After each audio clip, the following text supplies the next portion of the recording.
Child care providers in Maryland are fed up with how the state pays out scholarship money. Some tell us they're struggling to keep up with their bills because of a new payment system. In tonight's In Focus report, WMAR2 News' Elizabeth Worthington spoke to providers in Baltimore about their concerns. Elizabeth? Yeah, Mallory and Kelly, the State Department of Education implemented this new payment system last year. The main change that some providers are having issues with was mandated by the U.S. Department of Health and Human Services. But the people we talked to say it's actually working against them. This group of women has a lot in common, even though this was the first time some of them had met in person.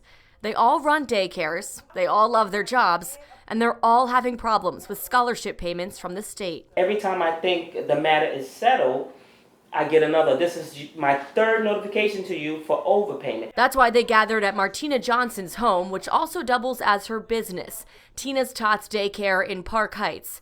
She's been doing this for 14 years. All of her clients are on scholarships funded by the Maryland State Department of Education.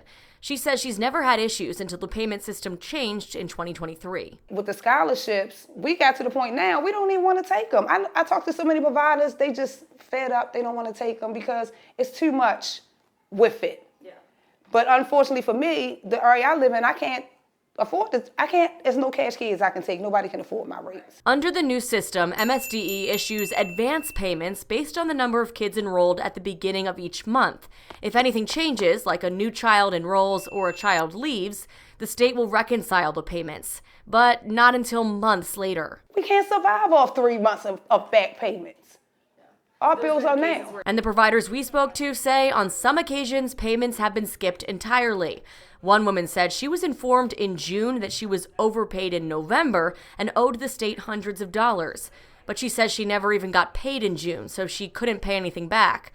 Other women said they had to take out loans, overdraw their accounts, and dip into their savings, either because they owed the state money or they were waiting months for their correct payments. We just want things to go back to where it was. We want to get paid on time. We don't want to guess when we're getting paid, or we want to plan stuff. Like this is the first year that I can't do anything with my family because I don't know when I'm going to get paid. And I done exhausted my savings. I done exhausted my so-called retirement. Because every time I turn around, it's payment issues. The providers feel like their voices are being ignored.